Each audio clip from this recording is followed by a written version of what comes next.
27 লক্ষের নাম বাদ পড়েছে। প্রথম দিকে কিন্তু আমরা দেখেছি যে 64 লক্ষ ভোটারের নাম বাদ পড়েছে। যারা দিল্লিতে তারা কিভাবে ভোট দেবেন, পরবর্তী পদক্ষেপ কি হতে পারে, এখন কি অবস্থা চলছে, সবটা নিয়ে আলোচনা করব। আর আমার সঙ্গে কে রয়েছেন, পরিচয় করিয়ে দেবো, কলকাতা হাইকোর্টের প্রখ্যাত আইনজীবী ফেরদৌস আহমেদ। স্যার, আপনাকে স্বাগত ভোটের কলেজ অনুষ্ঠানে। আপনাদের প্রতিটি দর্শককে সহ আপনাকে ধন্যবাদ আপনাদের এরকম একটা মনোগ্রাহী অনুষ্ঠান করার জন্য।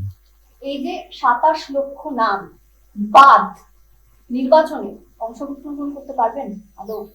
দেখুন, এই যে 27 লক্ষ ভোটারের নাম বাদ হয়েছে, আমাদের প্রথমে আইনটা বুঝে নেওয়া উচিত। সাধারণভাবে কি হয়, ভোটার কিভাবে তার নাম তোলে। একজন ভোটার তিনি যেই প্রাপ্তবয়স্ক হবেন, মানে একজন ভারতীয় নাগরিক, তিনি তার নামটি ইনক্লুড করবেন লিস্টে। সেই জন্য তিনি প্রপার ওয়েতে ফর্ম ফিল আপ করবেন এবং তার নাম ইনক্লুড হবে ভোটার লিস্টে। আপনারা প্রায়শই শুনেছেন ফর্ম 6 এর মাধ্যম দিয়ে তিনি তার নামটা ইনক্লুড করবেন। এবার তার নাম যখন ইনক্লুড হয়ে গেল, তিনি ভোট দিতে থাকবেন।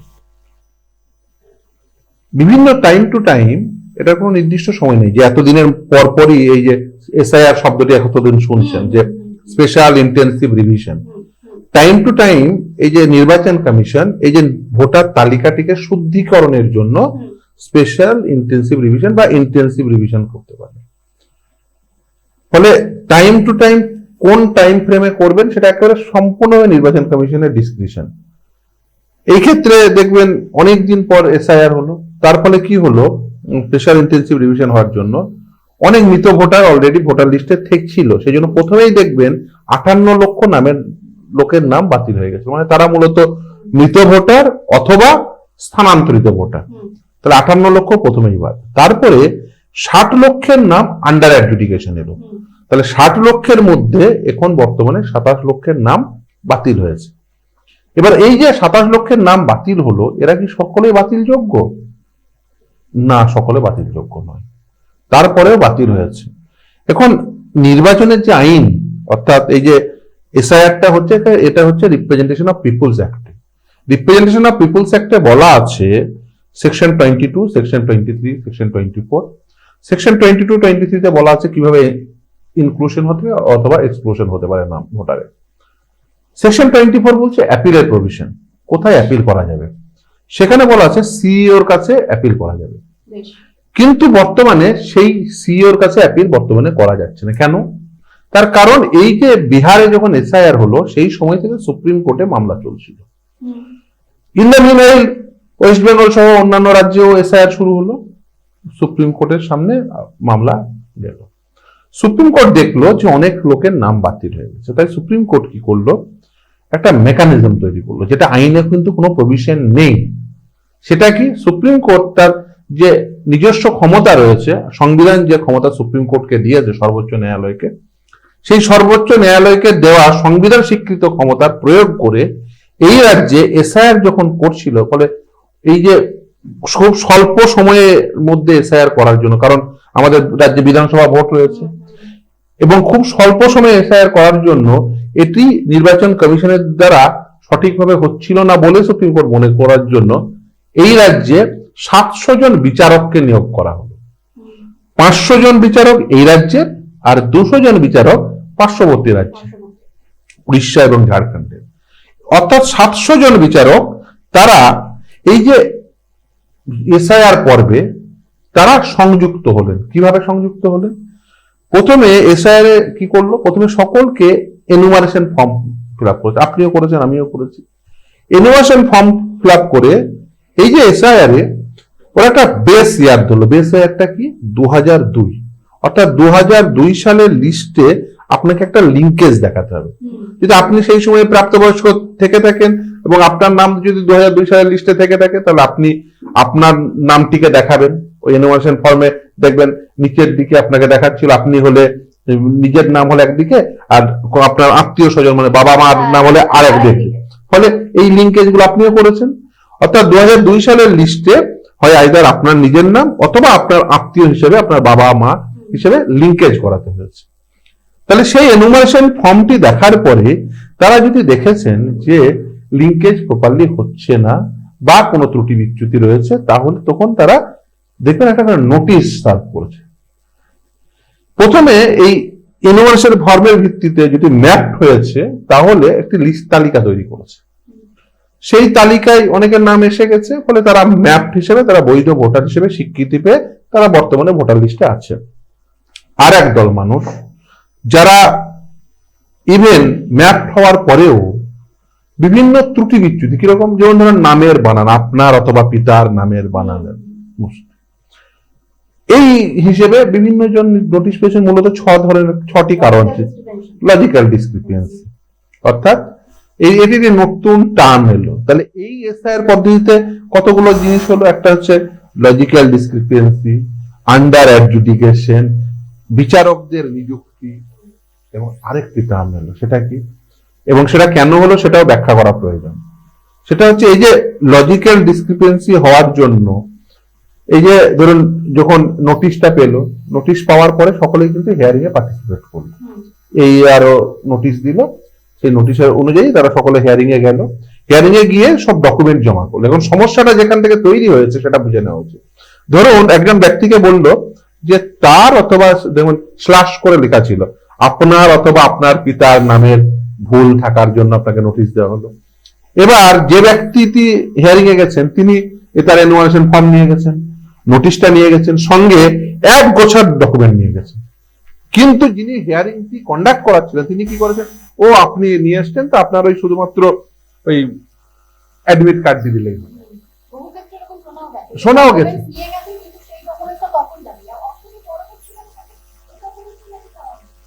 একদম শুধু চাওয়া হয়েছে, একটাই ডকুমেন্ট নিয়েছে।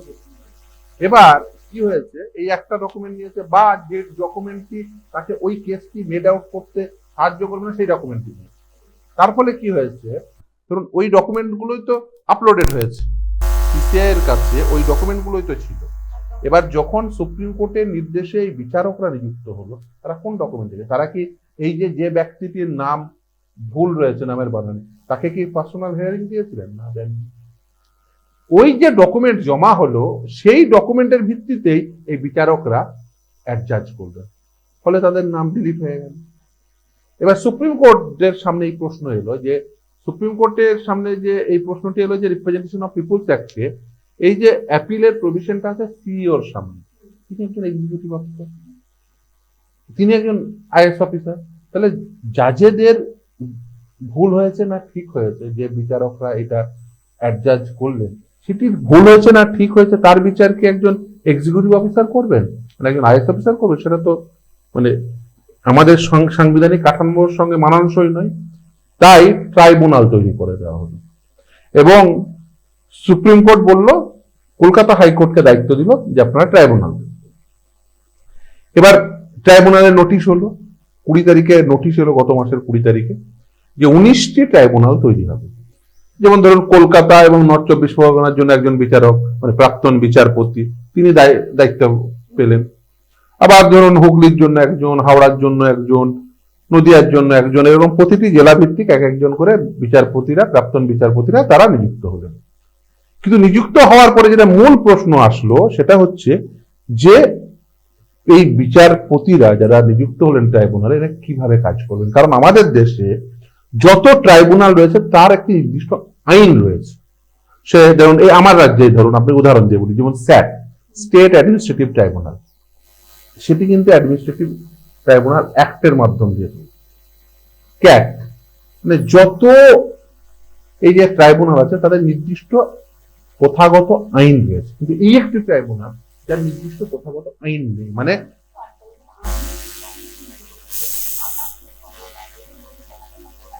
একদম ট্রাইব্যুনালের, আমি ওটাই আসছি, পরপর আসছি, কারণ আমাকে, হ্যাঁ সেটাই আসছি, এরপরে আসছি, কারণ পুরো স্ট্রাকচারটা না বুঝলে, মানে কেন এই আজকে মানুষের মনে এত দ্বিধাদ্বন্দ্ব, এত প্রশ্ন, এবং কি করা উচিত, সেটা সেই জায়গায় পৌঁছানো যাবে।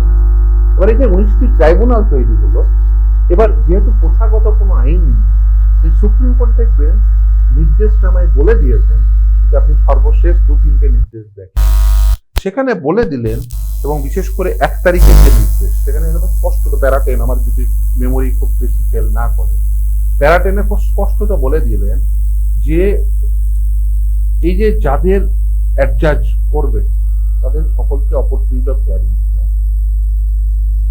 এবং এই যে ট্রাইব্যুনাল নিজেরা ইভলভ করবেন কি পদ্ধতিতে বিচার বিবেচনা করবেন। এটা করার পরে তারপরেও সুপ্রিম কোর্টে তার কারণ কিভাবে দেখেছেন এই যে 27 লক্ষ নাম বাদ রয়েছে, তার মধ্যে অনেক মানুষের নাম বাদ রয়েছে যারা ইভেন প্রার্থী। হ্যাঁ। আমার কাছে এলো সর্বপ্রথম, এবং সেটি সর্বপ্রথম ট্রাইব্যুনালের রায়, সেটা হচ্ছে ফারাক্কার কংগ্রেস প্রার্থী তিনি মহতাব শেখ আমাকে প্রাক্তন এমপি এবং প্রাক্তন কেন্দ্রীয় মন্ত্রী অধীর রঞ্জন চৌধুরী তিনি ফোন করলেন, এবং তিনি বলেওছেন সাংবাদিক সম্মেলন করে, তিনি ফোন করলেন, বললেন শামীম সাহেব আপনাকে এই বিষয়টি দেখে দিতে হবে। তার কারণ সেই সময়ে ট্রাইব্যুনাল খাতা কলমে আছে, মানে নির্দেশনামায় আছে, সুপ্রিম কোর্টের নির্দেশনামায় আছে, কিন্তু ট্রাইব্যুনাল কোথায় কেউ জানে না, মানে এক্সিকিউশনটা হয়নি। আচ্ছা, এবার সেই সময় মামলা ছিল, বেশ। আমি গেলাম সুপ্রিম কোর্টের সামনে। আমি প্রথমে এই মামলাটি পেয়েই প্রথমে কলকাতা হাইকোর্টে গেলাম, যে কারণ ট্রাইব্যুনাল নট ইন ফাংশন হলে, যে কোনো ট্রাইব্যুনাল, তাহলে সেই বিষয়ে মামলা কলকাতা হাইকোর্ট শুনতে পারে, হাইকোর্টে শোনা উচিত, কারণ এই নিয়ে সুপ্রিম কোর্টের নির্দিষ্ট জাজমেন্ট রয়েছে। এবং কলকাতা হাইকোর্টও, কারণ আমাদের এই সময় দাঁড়িয়ে স্যাটের জাজ নেই, সেই জন্য আমি ওই আর্গুমেন্ট করেছিলাম দুজন বিচারপতির সামনে, মহামান্য বিচারপতি অমৃতা সিনহা এবং মহামান্য বিচারপতি সৌগত ভট্টাচার্যের সামনে, যে যখন ট্রাইব্যুনাল নট ইন ফাংশন হয় তখন হাইকোর্টকে সেই ম্যাটারটি শুনতে হয়, এবং আলটিমেট রায় হয় যে না, হ্যাঁ, হাইকোর্টের সিঙ্গেল বেঞ্চ শুনবেন।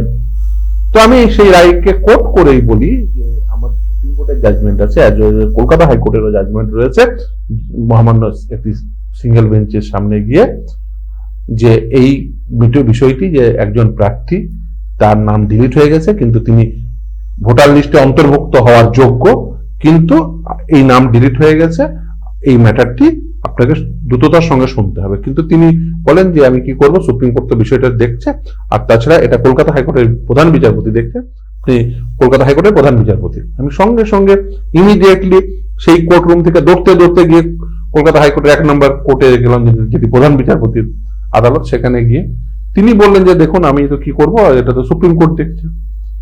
উইদিন এ ডে, মানে ওই একদিনের মধ্যে আমি আবার সুপ্রিম কোর্টে যেতে বাধ্য হলাম, সুপ্রিম কোর্টে গিয়ে পিটিশন দাখিল করলাম।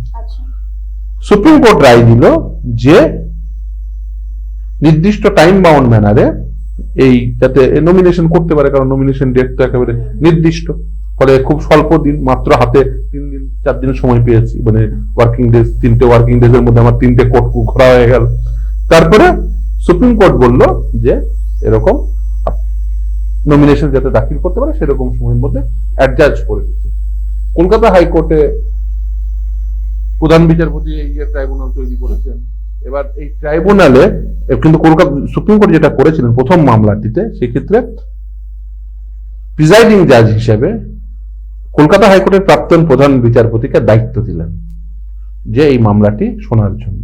এবং আপনি বিশ্বাস করবেন যে প্রথমে যে ট্রাইব্যুনালে, কারণ সুপ্রিম কোর্ট নির্দিষ্ট ট্রাইব্যুনাল একটা নির্দিষ্ট এলাকা নির্দিষ্ট করে দিয়েছে যে ওখানে ট্রাইব্যুনাল বসবে, কিন্তু সেখানে ট্রাইব্যুনালের কোনো প্রকার ইনফ্রাস্ট্রাকচার তখনও তৈরি হয়নি। সেই মহামান্য বিচারপতি টি.এস. শিবাগনান, তিনি এই রাজ্যের মানুষ নন, তিনি অন্য রাজ্য থেকে উড়ে এসে সেই প্রথম মামলাটি তার বাসভবনে, সেই প্রথম মামলাটি আমি করি। এবং সেখানে মানে সত্য কথা বলতে কি কোনো ইনফ্রাস্ট্রাকচার তখন ছিল না, মানে বিচারপতি আছেন জাস্ট, মানে একজন কলকাতা হাইকোর্টেরই একজন স্টাফ, তিনি ডিকটেশন নেওয়ার জন্য গেছেন, একজন রেজিস্ট্রার গেছেন, এছাড়া ইসিআই এর অফিসিয়ালসরা ছিলেন। কিন্তু বিচারপতির বাসভবনে আমি প্রথম মামলা করলাম, সেটা আবার রবিবারের দিন। সাধারণত রবিবারের তো শনিবার রবিবার আমাদের হাইকোর্ট হয় না, রবিবারের দিন বিচারপতির বাসভবনে সেটা মামলাটি হলো। এবং প্রথম মামলাটি ওভাবে কন্ডাক্ট হলো, এবং এই মাহতাব শেখের নাম ইনক্লুড করার নির্দেশ দিলেন। এবং সেখানে কিন্তু প্রথম রায়ে যেটা সব থেকে গুরুত্বপূর্ণ, যেটা বিষয় দেখবেন উঠে এসছে মাহতাব শেখের মামলায়, যে আধার একটি অত্যন্ত গুরুত্বপূর্ণ ডকুমেন্ট হিসেবে ইভেন কনসিডার হতে পারে।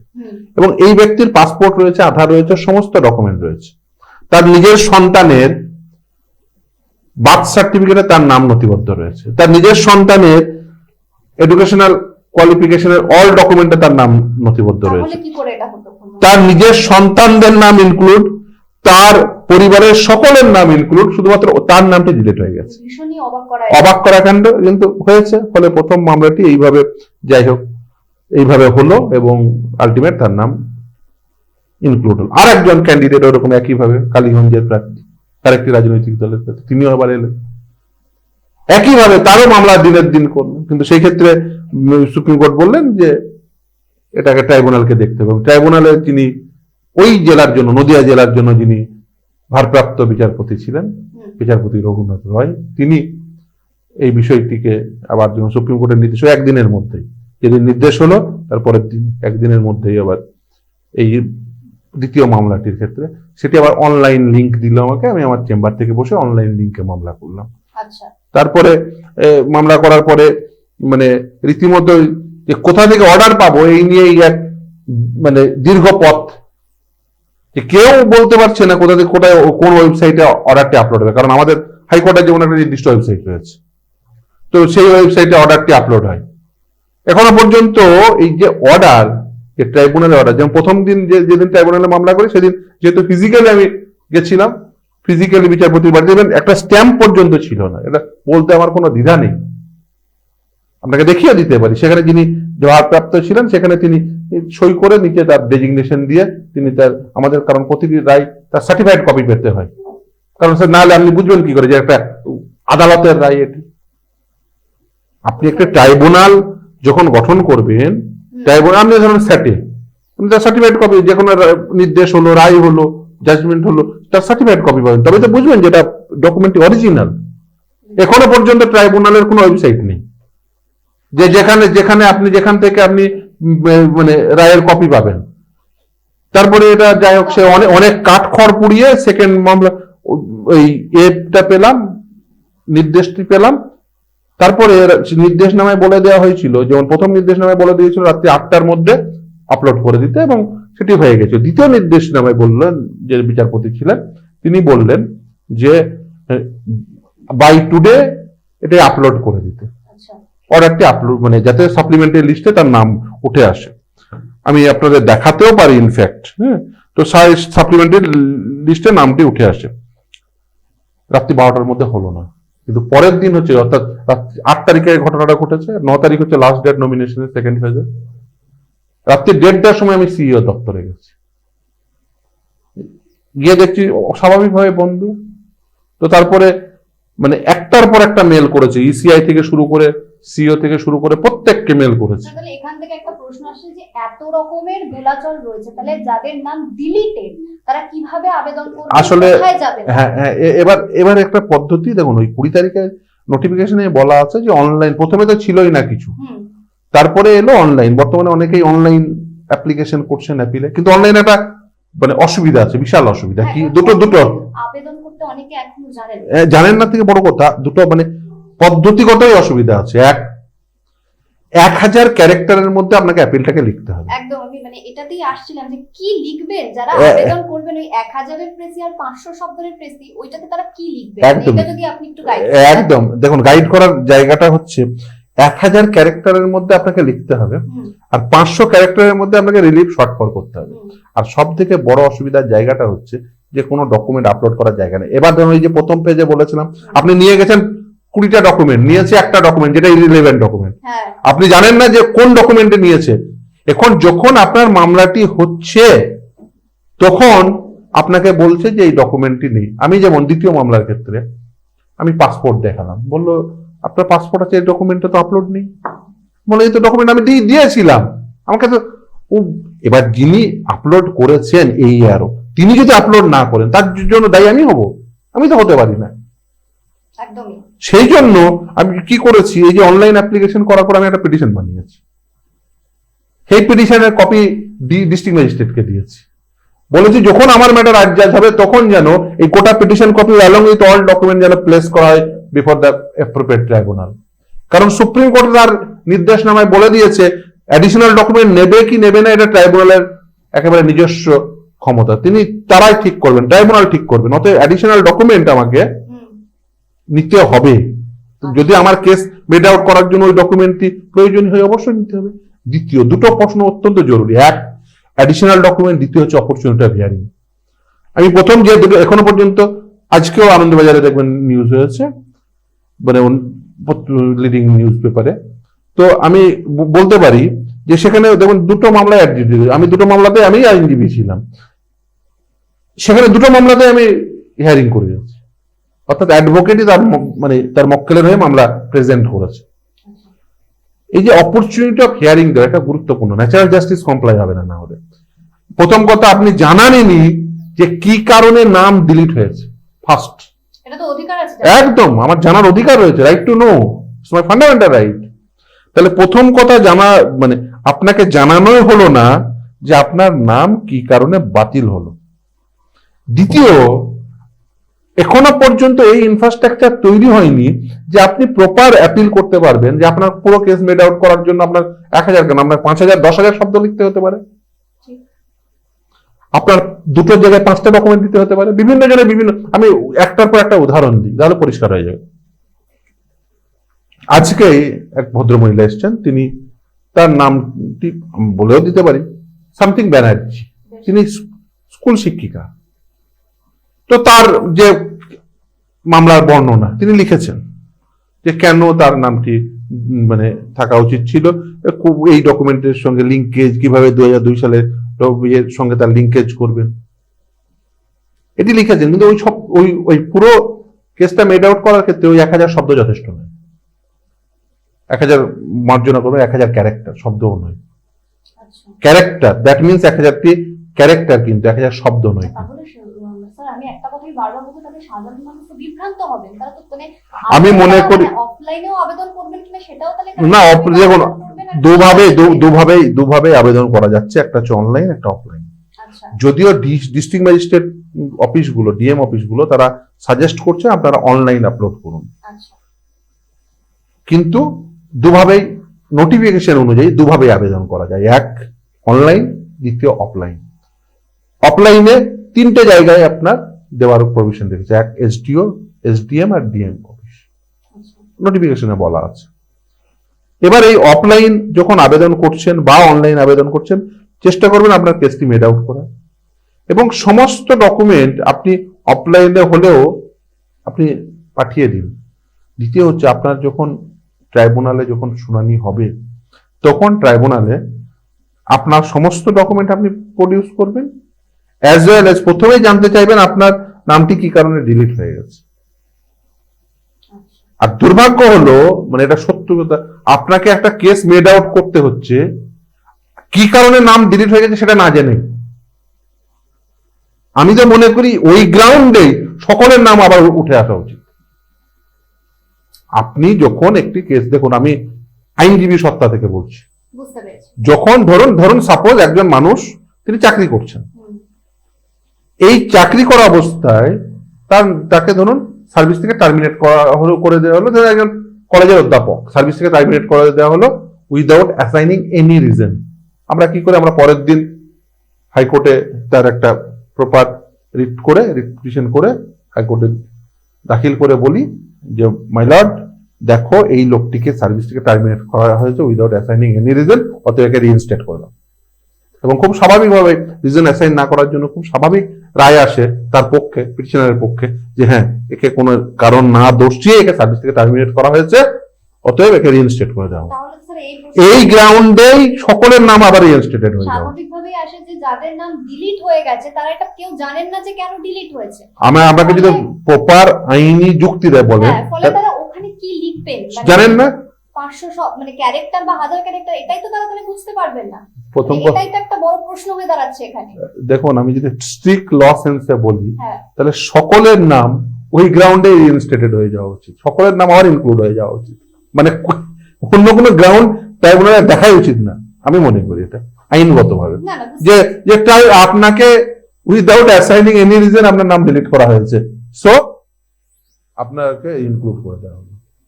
দেখুন তারপরেও বলি যে আপনার এই সুযোগ যেহেতু রয়েছে, আপনি সমস্ত ডকুমেন্ট দেখাবেন, এবং প্রথমে জানতে চাইবেন কি করে ডিলিট হয়েছে, তারপরে সেই সাপেক্ষে আপনার যা ডকুমেন্ট দেখানো দেখাবেন। এবং আপনি চেষ্টা করবেন সমস্ত আপনার যে অ্যাপিলে সমস্ত ডকুমেন্টগুলোকে অ্যানেক্স করার। তার কারণ হচ্ছে এর আপনি যদি by chance by any chance যদি ট্রাইব্যুনাল আপনার এই যে ইনক্লুশনের যে বিষয়টি সেটা যদি রিজেক্ট করে, অর্থাৎ আপনি ডিলিটেড থেকে যান, তাহলে কিন্তু ভবিষ্যতে হায়ার ফোরামে যাওয়ার ক্ষেত্রে ট্রাইব্যুনালে যা যা ডকুমেন্ট আপনি জমা করেছেন, যে পিটিশন জমা করেছেন, সেটাই কিন্তু হায়ার ফোরামে যাবে।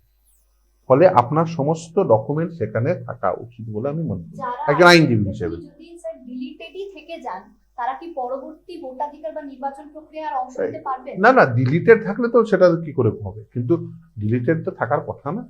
তার কারণ ট্রাইব্যুনালকে আমি মনে করি, দেখুন আমার যদি আইনগত বোধ বুদ্ধি অনুযায়ী আপনার 27 লক্ষের নাম কেন, 27 কোটি নাম হলেও আমি মনে করি ভোট, এই যে ভোটার লিস্ট অলরেডি ফ্রিজ হয়ে গেছে, আমি মনে করি সুপ্রিম কোর্ট যেহেতু বিষয়টিকে সুপারভাইজ করছে, সুপ্রিম কোর্টের উচিত এই বিষয়টিকে মানে আরো সাপ্লিমেন্টারি লিস্ট তৈরি করা, যাতে প্রত্যেকে এই 27 লক্ষের অ্যাডজাস্ট হয়ে যাতে প্রতিটি বৈধ ভোটার ভোট দিতে পারে। আপনি যে প্রশ্ন প্রথমে করেছিলেন যে আপনি কি মনে করেন, আমি মনে করি প্রতিটি বৈধ ভোটারের অ্যাডজাস্ট হয়ে প্রতিটি বৈধ ভোটারের ভোটাধিকার ফিরিয়ে দেওয়াটা উচিত। এখন যদি টেকনিক্যাল কারণে সেটা না করা যায়, তাহলে কিন্তু এই মানুষের অধিকার হরণ হবে।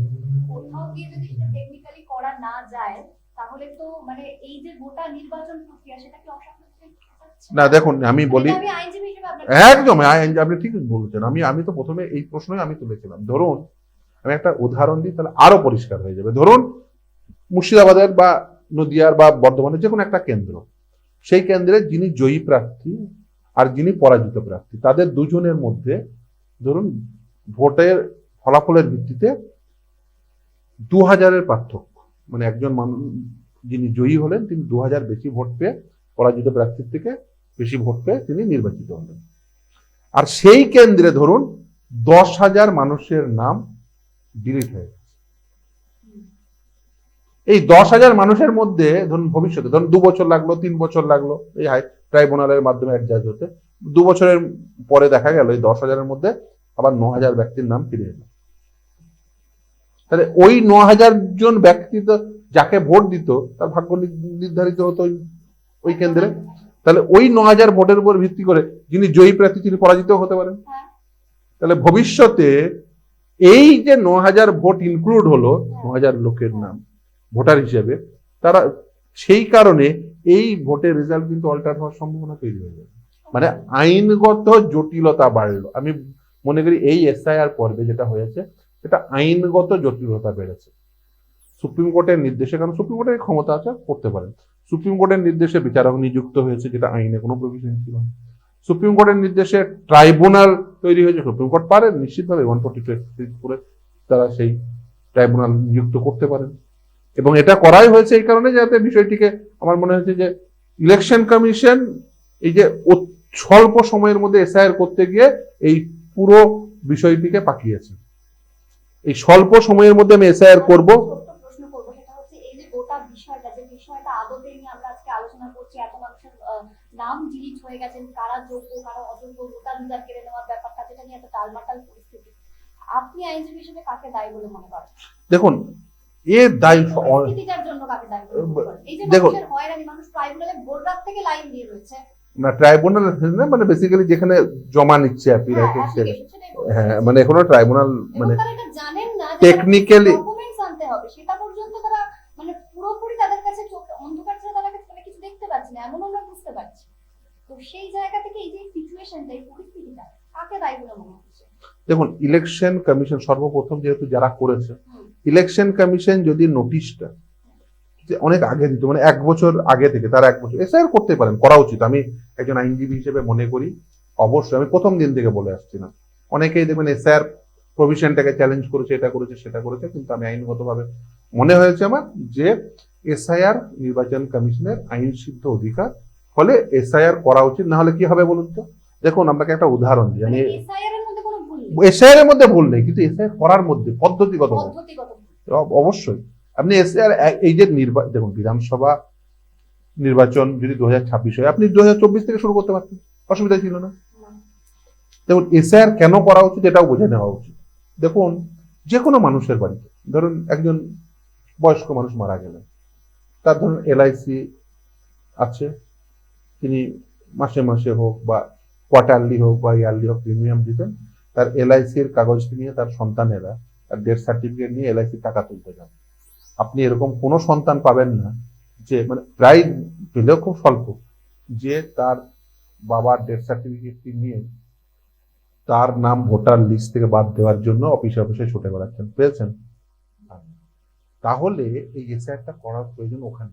তার কারণ কি বলুন তো, না হলে যারা মৃত ভোটার তারা বছরের পর বছর ওই ভোটার লিস্টে থেকে যাবে, আর সেই মৃত ভোটারের ভোট সাধারণভাবে যে ক্ষমতাশীল রাজনৈতিক দল সে ওই তার ভোটটি ছাপ্পা মেরে চলে আসে, এবং এটাই হয় বছরের পর বছর এটা ঘটে। সেই জন্য টাইম টু টাইম এই যে ভোটার লিস্টে রিভিশন প্রয়োজন, কিন্তু সেই রিভিশনের একটা নির্দিষ্ট পদ্ধতি রয়েছে। এই যে পদ্ধতি এসআইআর করেছে এই পদ্ধতি না। এই যে এনুমারেশন ফর্ম কেন ফিল আপ করাবেন? নির্বাচন কমিশনের কি উচিত ছিল? নির্বাচন কমিশনের উচিত ছিল যে তারা যখন বিএলও নিযুক্ত করলো, সেই বিএলও এর উপর ট্রাস্ট করা। বিএলওর সঙ্গে বিএলএ ছিল, তারা কি করতো, তারা বাড়ি বাড়ি যেত। ধরুন একটি বাড়িতে গেল, একটি বাড়িতে গিয়ে দেখলো 4 জন ভোটার রয়েছে, তাহলে সেই 4 জন ভোটারের মধ্যে 3 জন ভোটার বাড়িতে সেই সময় রয়েছে, কিন্তু আর একজন ভোটার কেরলে রয়েছে, সাপোজ আমি, বা মহারাষ্ট্রে রয়েছে, মুম্বাইতে রয়েছে, পুনেতে রয়েছেন, আইটি ফার্মে কাজ করছেন, বা হোয়াটসঅ্যাপ বা দিল্লিতে রয়েছে, বেঙ্গালোরে রয়েছে, কোনো জায়গায়। কারণ এই মুহূর্তে আমার রাজ্যে সেরকম কাজ নেই, সে ফলে বেঙ্গালোরে থাকতেই পারেন। আজকের দিনে দাঁড়িয়ে লোকের সকলের হাতে একটা করে মোবাইল, আর আজকের দিনে দাঁড়িয়ে ওই ফিঙ্গারপ্রিন্ট স্ক্যান করা, বায়োমেট্রিক করা, এটা খুব সাধারণ একটি প্রক্রিয়া। একটা সিম তুলতে গেলে লোকে বায়োমেট্রিক, 250 টাকার একটা মেশিনে বায়োমেট্রিক করে নেওয়া যায়। তাহলে যদি মানে ইভেন এই পদ্ধতিতে আরো বেশি ত্রুটি মুক্ত হয়ে যেত, কি করতো, বাড়ির 3 জন আছে, ঠিক আছে আপনাদের ছবি তুলে নিচ্ছি আর আপনারা সঙ্গে বায়োমেট্রিকও করে দিন, ঠিক আছে আমরা এই 3 জন বেঁচে আছে, এই বাড়িতে আছে, আমি তাদের ছবি তুলে নিয়েছি, আর ওই ব্যক্তি যে কেরলে আছে একটা ভিডিও কল করে দিন, রেকর্ডে রেখে দিন, বায়োমেট্রিক করে নিন। ওকে বলুন ঠিক আছে প্রতিটি জেলায় জেলায় একটা করে সেন্টার করে দিতে, সেখানে গিয়ে বায়োমেট্রিক করে যেতে আসতে হয়ে যেত, মিটিয়ে যেত। কিন্তু এখানে আরো একটা প্রশ্ন আসছে, এই যে পদ্ধতিগত ত্রুটি যেটা আপনি বললেন, এটা কি শুধুমাত্র পশ্চিমবঙ্গের ক্ষেত্রে ঘটে? কারণ অন্যান্য জায়গা তো এসআইআর হচ্ছে। এখানে যখন আমরা দেখলাম এসআইআর শুরু হয়েছে, তখন আমরা দেখলাম স্যার প্রচুর মানুষের মৃত্যু হয়েছে। ট্রাইব্যুনালে যখন ফর্ম জমা দেওয়ার কথা, আমরা 2 দিন আগেও খবর পেয়েছি একজন বৃদ্ধের মৃত্যু হয়েছে। এই এতগুলো মৃত্যু, এইরকম পরিস্থিতি অন্যান্য রাজ্যে। দেখুন সেটাই প্রশ্ন যে অন্য রাজ্যে নেই অথচ এই রাজ্যে হচ্ছে কেন। দেখুন আমি দুটো কারণ ব্যাখ্যা করি। এক, দেখুন আমার রাজ্যের আধিকারিক কর্মচারীদের দিয়ে এই এসআইআর হয়েছে, কেন হচ্ছে তার জন্য তারা দায়বদ্ধ থাকে, প্রথম। দ্বিতীয় হচ্ছে ইসিআই তো অবশ্যই। মানে তৃতীয় কথাটা বলি, যেটা বলাটা খুব প্রাসঙ্গিক বলে আমি মনে করি, তার কারণ দেখবেন একটা হাওয়া তোলা হয়েছে, আমি বলতে বাধ্য হচ্ছি যে শুধুমাত্র মুসলমানদের নাম বাদ হয়ে গেছে। এটা খুবই মানে হ্যাঁ, মুসলিম এবং সংখ্যালঘুদের নাম বাদ হয়ে গেছে, হয়েছে। আমি ডাটায় আসছি এবং আমি আমার ব্যক্তিগত এক্সপিরিয়েন্সে আসছি, এই জায়গাতে আসা প্রয়োজন। আমি আপনাকে বলি যে আপনি যদি সর্বমোট বাদের তালিকা দেখেন, ডিলিটের তালিকা, তার 64% হচ্ছে হিন্দু সম্প্রদায়ের মানুষ।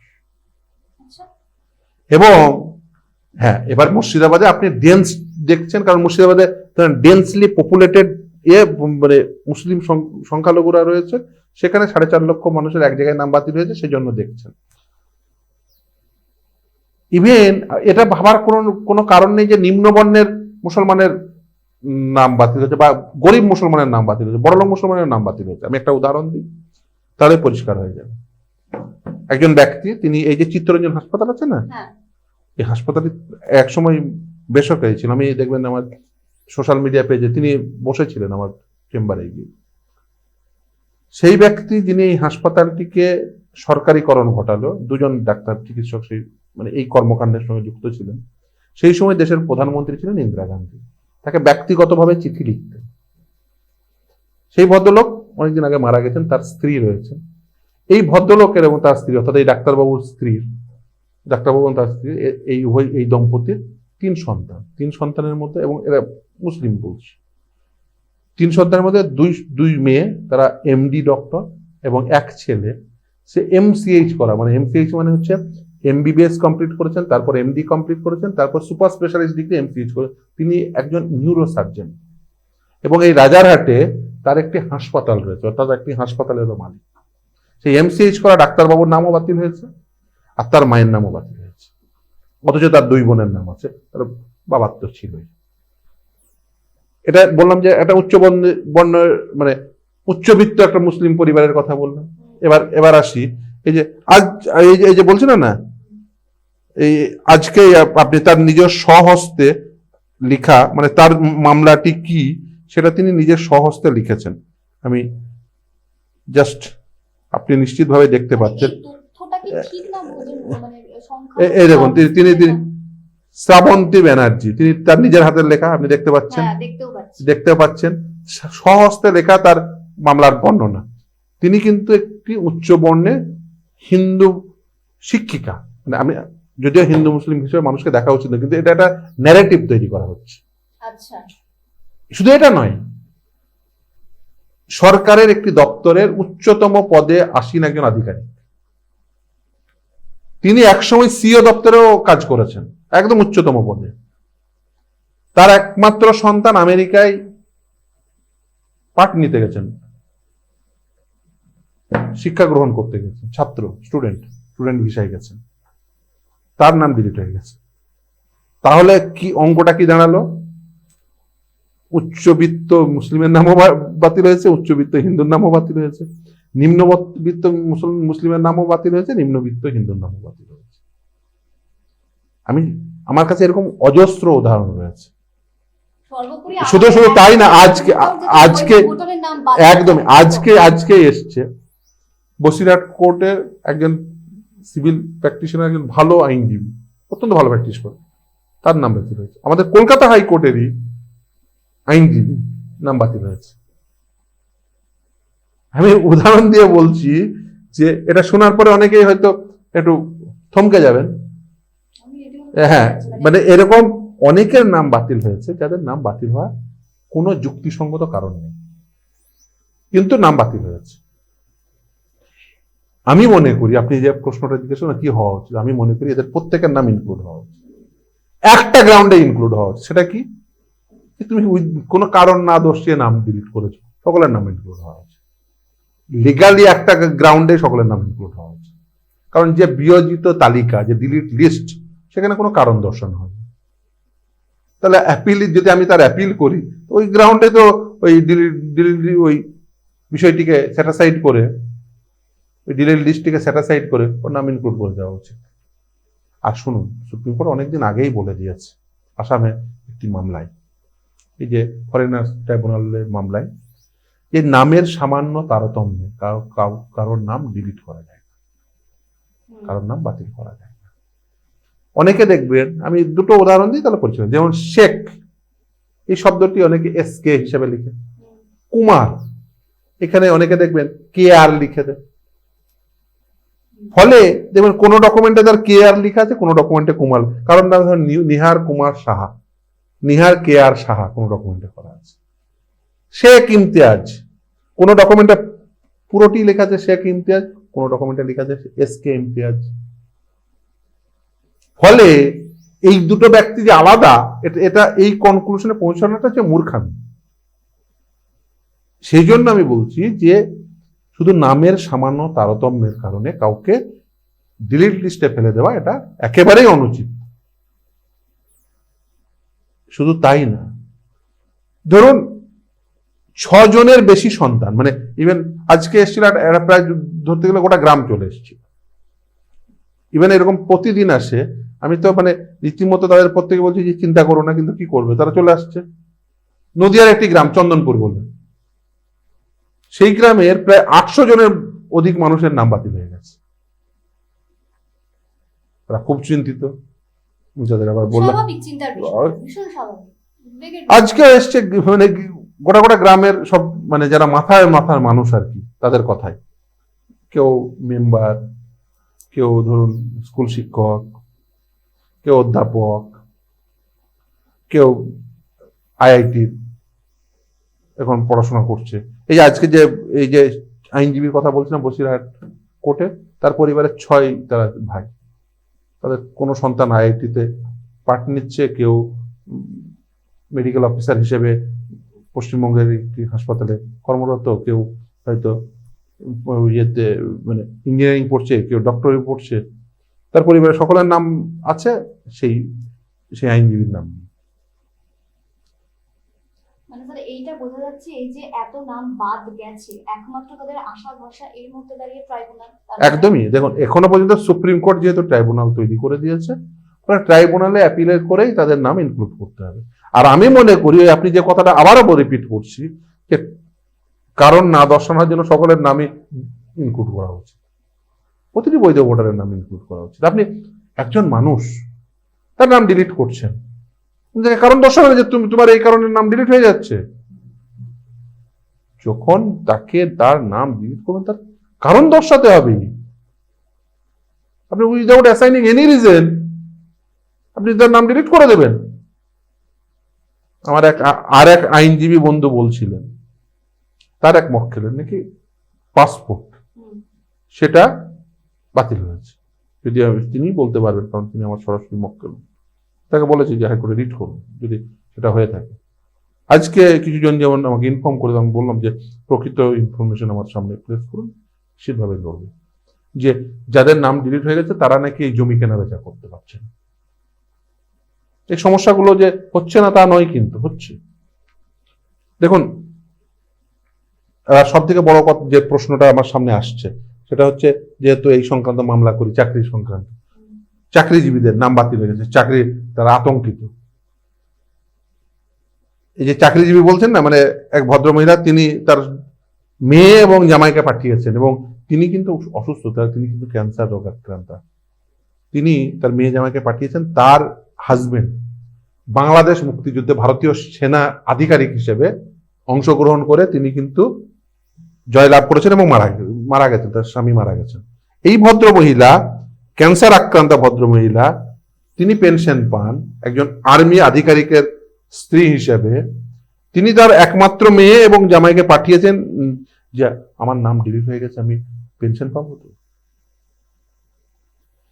তার মেয়ে এসে বলছে যে স্যার একবার আপনি অন্তত পক্ষে ফোনে বলে দিন, নাহলে মা রাত্রে ঘুমাতে পারছে না। আমি যে ফোন লাগান, বলো আপনি চিন্তা করবেন না, আপনি নিশ্চিতভাবে পেনশন পাবেন। তার নাম ডিলিট হয়ে গেছে। একটা জিনিস বুঝে নেওয়া উচিত, আমি সকলের জন্যই বলি।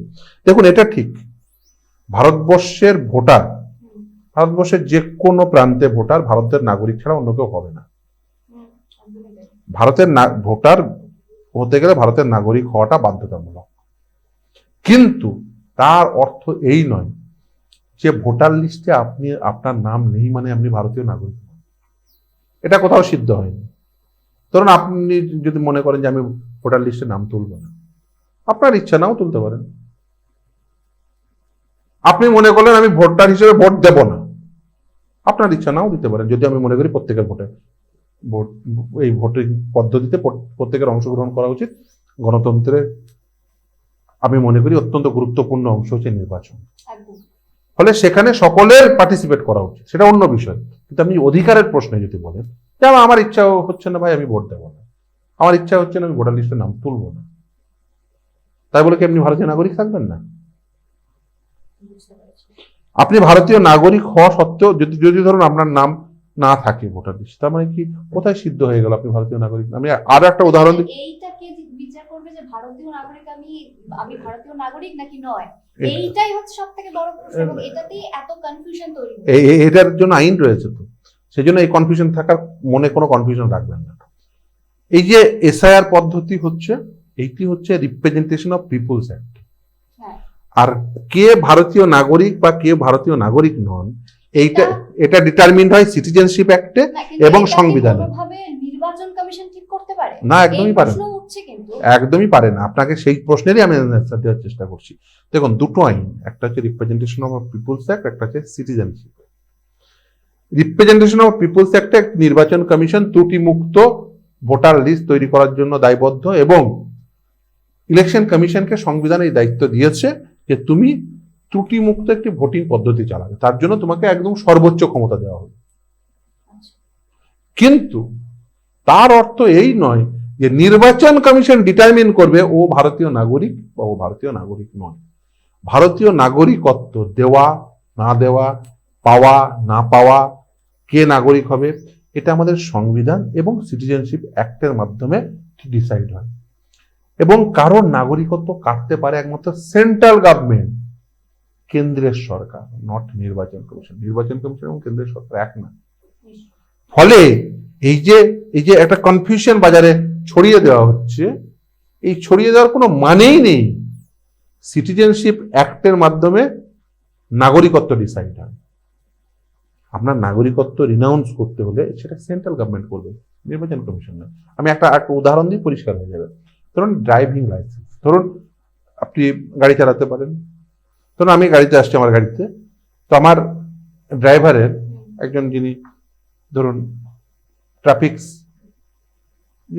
কর্মী রয়েছেন, ট্রাফিক সার্জেন্ট হতে পারেন বা পুলিশ আধিকারিক হতে পারেন, যিনি ট্রাফিকের দায়িত্বে আছেন, তিনি ধরুন সাপোজ তার কাছে ড্রাইভিং লাইসেন্সটা দেখতে চাইলেন, তো তিনি দেখালেন। তিনি কি এটা বলতে পারেন ওই ট্রাফিক সার্জেন্ট যে না, ট্রাফিক এই যে আপনার ড্রাইভিং লাইসেন্সটা আমি পরে দেখবো, আগে আপনি প্রমাণ করুন আপনি ভারতীয় নাগরিক কিনা, না হলে আপনি ড্রাইভিং লাইসেন্স পেলেন কিভাবে একজন ভারতীয় নাগরিক হিসেবে, আপনার নাগরিকত্বটা আমি আগে দেখবো। ওই ট্রাফিক সার্জেন্ট বলতে পারে? বলতে পারে কি? তিনি দেখবেন যে ড্রাইভিং লাইসেন্সটা আছে কি নেই, ভ্যালিড ড্রাইভিং লাইসেন্স। তিনি বলতে পারেন যে আপনি ড্রাইভিং লাইসেন্সটা কিভাবে ভারতীয় নাগরিক হিসেবে পেলেন সেইটা আমি আগে যাচাই করব, করতে পারেন না।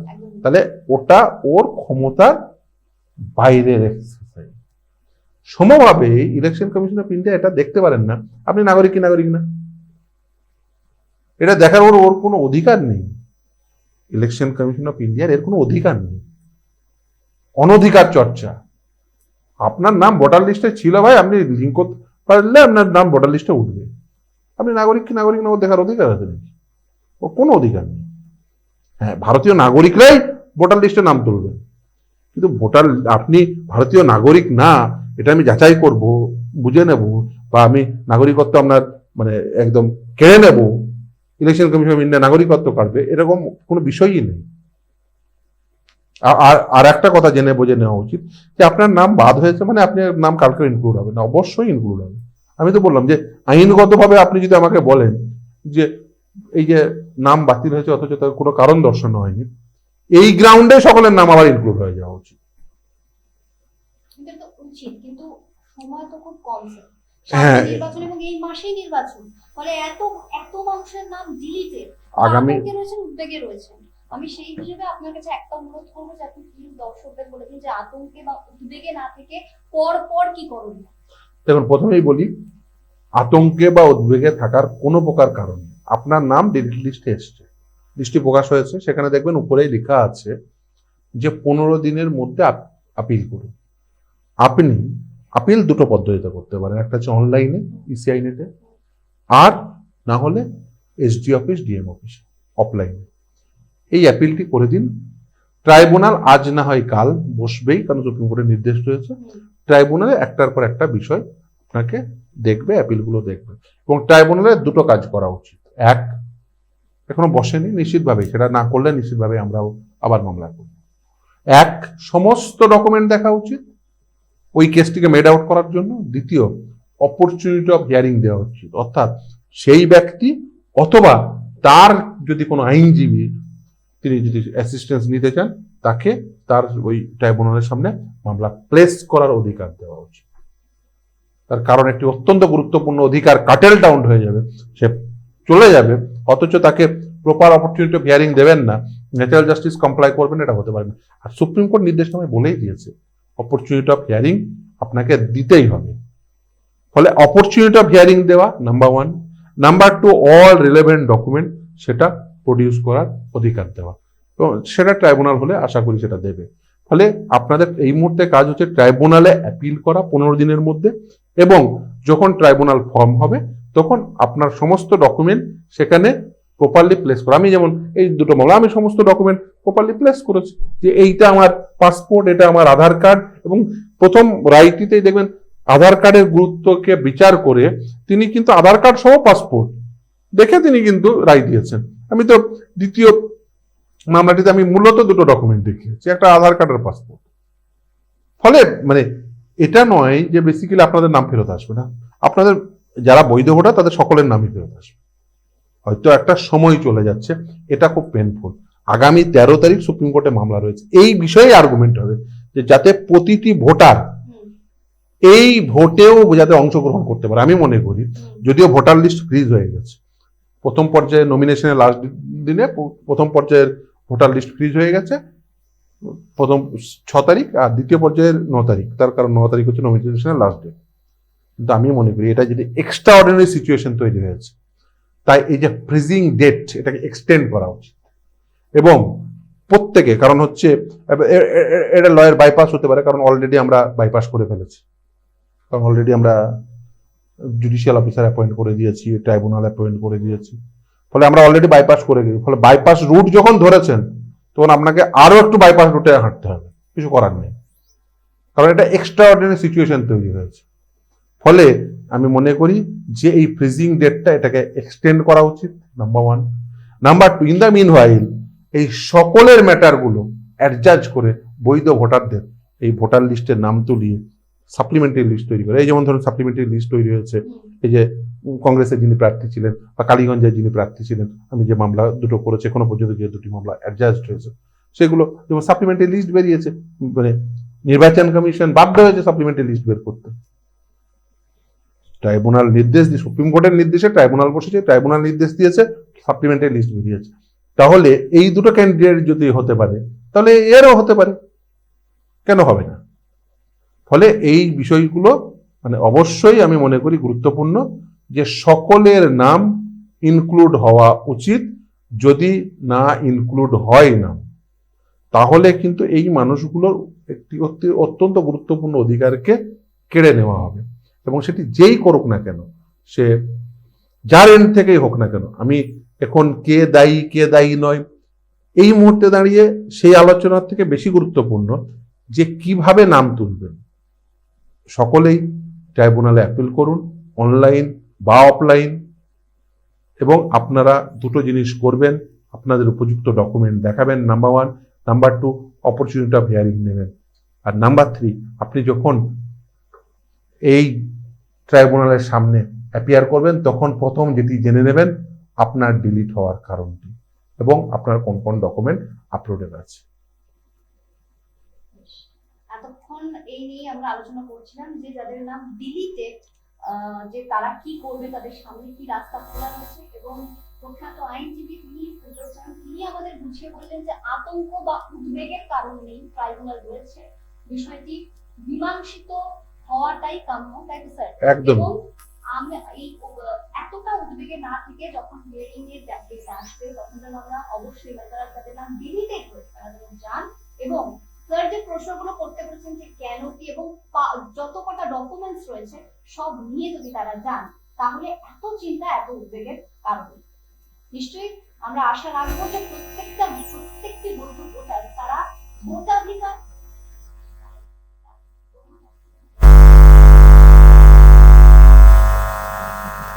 আমি মনে করি, দেখুন আমি মনে করি প্রতিটি নাগরিকের, যিনি প্রাপ্তবয়স্ক, যিনি এই ভোটাধিকার অর্জন করেছেন, তাদের ভোট প্রক্রিয়ায় অংশগ্রহণ করা উচিত, নাম্বার 1। নাম্বার 2, প্রতিটি বৈধ ভোটারের নাম ভোটার লিস্টে ইনক্লুড হওয়া উচিত। এবং আমার মনে হয় একটা জিনিস অংশগ্রহণ করে দেওয়ার সুযোগটা, যেটা আমাদের সামনে বারংবার একটা প্রতিবন্ধকতা তৈরি করছে, সেই জায়গাটা খুলে দেওয়ার জন্য একদম আসতে হবে এবং সেই জিনিসটা রুখে দাঁড়াতে হবে, সেটা আমাদের ফেস করতে হবে, যেটা পরিবেশটা তৈরি করা হয়েছে অলরেডি। একদমই। দেখুন আমি বলি যে নির্বাচন কমিশনেরও এই মুহূর্তে দাঁড়িয়ে তাদেরও উচিত একটি প্রোঅ্যাক্টিভ রোল প্লে করা, যাতে অন্ততপক্ষে যে সিচুয়েশন তৈরি হয়েছে অ্যাজ ওয়েল অ্যাজ জুডিশিয়ারিও অ্যাজ ওয়েল অ্যাজ প্রতিটি নাগরিকের এই মুহূর্তে আগিয়ে এসে যাতে প্রতিটি বৈধ নাগরিক তারা যাতে ভোটাধিকার পান এবং ভোটাধিকার প্রয়োগ করতে পারে, সেই জন্য সকলে সক্রিয় থাকা উচিত। আশা রাখবো যে প্রত্যেক মানুষ যাদের বৈধ ভোটাধিকার রয়েছে এবং যারা দিল্লিতে এত আতঙ্ক বা উদ্বেগের কারণ নেই, তার বারবার আমাদের বুঝিয়ে বললেন প্রত্যেকটি ডকুমেন্ট এবং কেন নাম বাদ গেছে এই গ্রাউন্ডে যখন হিয়ারিং হবে তখন যেন আমরা সেই প্রশ্ন করি বা যাদের নাম বাদ গেছে সেই প্রশ্ন যেন তারা করেন এবং তার ফলে অবশ্যই ইনক্লুডেড হবে এবং নির্দেশও দিয়েছেন। সব মিলিয়ে 13 তারিখে হিয়ারিং রয়েছে, সেই দিকে আমাদের নজর রয়েছে যে কি হতে চলেছে সেই ভবিষ্যৎ। আতঙ্ক বা উদ্বেগের কারণে এতক্ষণ আমরা ভিডিওতে পেয়েছিলাম ফিরদৌস সেন, প্রখ্যাত আইনজীবী। আগামী দিনে আরো এরকম বিষয় নিয়ে আমরা আলোচনা করব। আপাতত সকলকে ধন্যবাদ। আপনার আপনার প্রতিযোগিতা